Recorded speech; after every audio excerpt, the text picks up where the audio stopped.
కూటమి శాసనసభాపక్ష నేతగా చంద్రబాబును ఎన్నుకున్నారు ఎన్డీఏ కూటమి ఎమ్మెల్యేలు. కూటమి నేతగా చంద్రబాబు పేరును పవన్ కళ్యాణ్ మొదటగా ప్రతిపాదించగా కూటమి నేతగా చంద్రబాబు పేరును సమర్థించారు బీజేపీ అధ్యక్షురాలు పురంధేశ్వరి.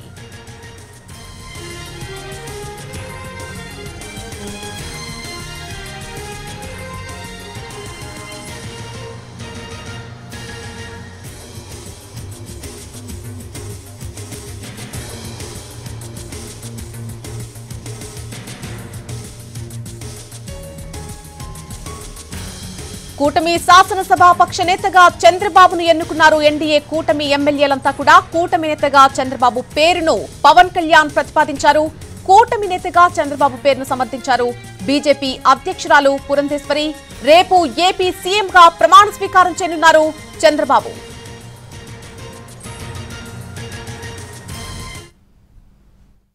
జోహార్ ఎన్టీఆర్. ఇది నేను ఆయన పక్కన పెట్టుకుని చెప్పాలి. ఆయన నలిగిపోయారు. జైల్లో చూశాను ఆయన. పాపం భువనేశ్వర్ గారి బాధను చూశాను. నేను అనుకున్నాను, అమ్మ మీరు కన్నీళ్లు పెట్టుకోండి, మంచి రోజులు వస్తాయని చెప్పిన మంచి రోజులు వచ్చినాయి. వారికి మనస్ఫూర్తిగా వారికి నా హృదయపూర్వక శుభాకాంక్షలు. మీరు అద్భుతమైన పాలన ఇవ్వాలి అందరికీ మనస్ఫూర్తిగా మీకు నేను తెలియజేసుకున్నాను సార్.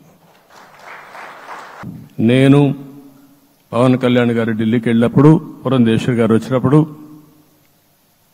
ఈ రాష్ట్రంలో ఇచ్చిన మ్యాండేట్ వల్ల ఢిల్లీలో మమ్మల్ని అందరూ గౌరవించే పరిస్థితికి వచ్చారు. మీ గెలుపు వల్ల ఈరోజు ఆంధ్రప్రదేశ్ రాష్ట్ర ప్రతిష్ట పెరిగింది, గౌరవం పెరిగింది. మనకు కూడా గౌరవం పెంచుకునే పరిస్థితికి వచ్చాం.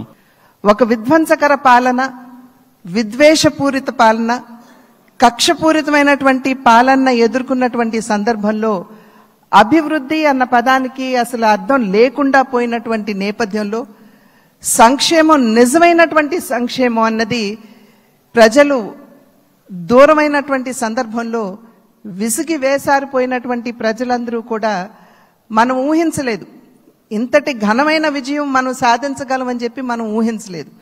ప్రజలు ఒక కసితోటి ఎట్లాగైనా సరే ఈ యొక్క ప్రజా వ్యతిరేక పాలనకి అంతం పొందించాలి.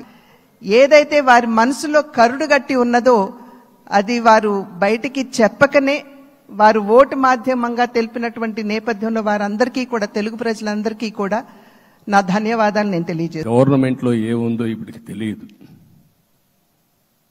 ఎంత అప్పు ఉందో తెలియదు, ఎక్కడెక్కడ తెచ్చారో తెలియదు.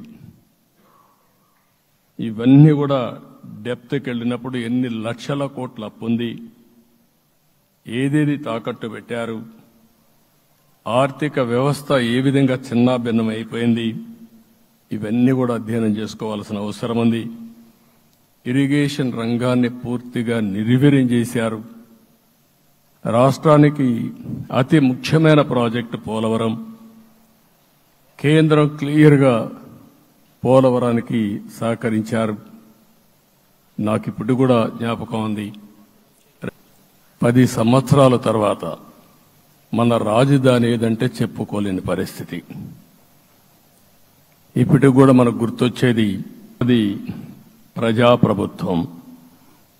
ఇకపైన మన ప్రభుత్వంలో ప్రజావేదికల కూల్చివేతలుండవు. 3 రాజధానులంటూ రాష్ట్ర భవిష్యత్తు ఆటలాడే పరిస్థితి ఉండదు. మన రాజధాని అమరావతి, అమరావతి రాజధాని. విశాఖపట్నం ఆర్థిక రాజధానిగా, ఒక ప్రత్యేకమైన సిటీగా, ఆధునికమైన నగరంగా తయారు చేసుకుందాం. 10 సంవత్సరాల తర్వాత మన రాజధాని ఏదంటే చెప్పుకోలేని పరిస్థితి.